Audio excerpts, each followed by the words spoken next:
on TV, online and on your smartphone. This is Ticker News. Right now, this is Ticker News Insight.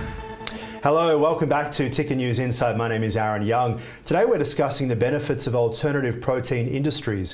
Food Frontier produces research, events and supports engagements to help us to all better understand the emergence and unlock the benefits of alternative protein industries, which include plant-based meats as well as a new world, the food world of cellular agriculture, which includes cultivated meat.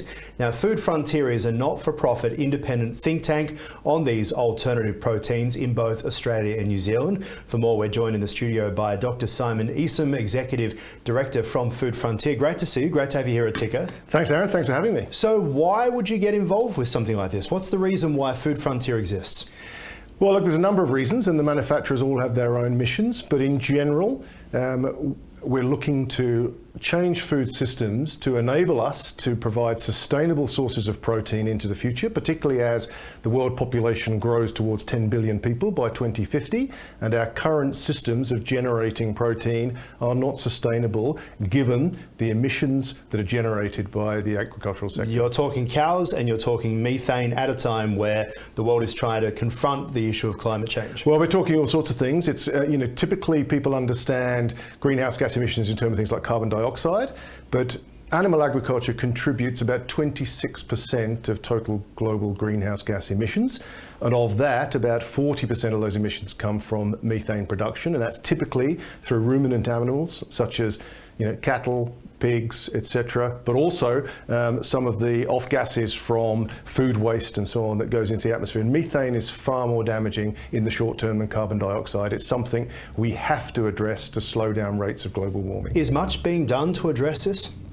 Oh, look, it's being done across various sectors. We certainly have in, for example, the animal agriculture sector, scientists looking at ways in which we can feed animals with things like Asparagus, which is a seaweed which cuts down on the methane emissions from those, but it's small bits and pieces. We do have to have a wholesale approach from government and industry to look at ways in which we can reduce. And how do you do that? Emissions. What's the focus for you? Well, what the alternative protein sector looks to do is to provide people with genuine alternatives so that they can make their own personal decisions, both from their own health perspective plus environmental concerns, where we can provide them with recognizable alternative center of plate type food that is not coming from animal agriculture. So as you mentioned at the top of the segment, we're talking about plant-based meats, we're talking about cultivated meat as a process of cellular agriculture, we're talking about biomass and precision fermentation that produces non-dairy milk and cheese products, and even insect protein.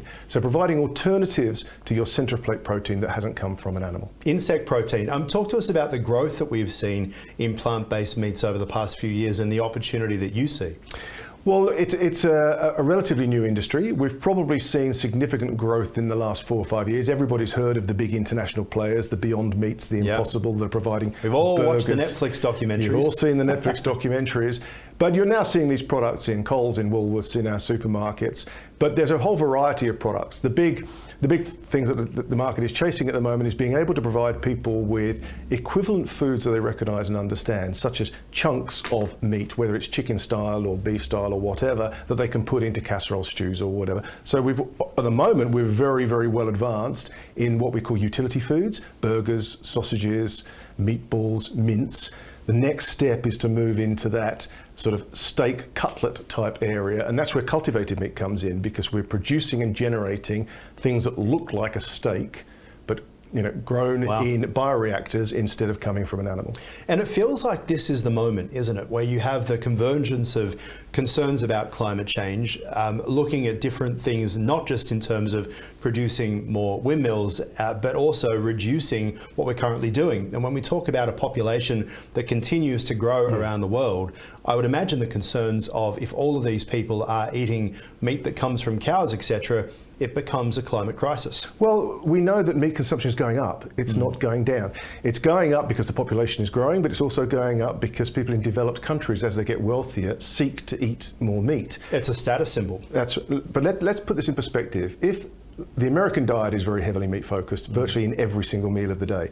If every American, for example, was to replace one meal per day where they eat meat with non-meat, then it's the equivalent of taking 27 million cars off the road. Wow. The impact is huge. And just finally, we don't have much time left, but you've got a big conference coming up. Looking forward to that. Absolutely. We have anybody in the industry turning up on October the 4th in Melbourne at the Sofitel Hotel to talk everything alternative proteins, investors, manufacturers, and so on. So it'll be a great event. Well, good luck. Thank you so much for joining us here on Ticker today. Thanks for your time, Aaron. And for more, of course, thank you so much for joining us on that one. And thank you for your time. We'll, of course, have more Ticker News right after this.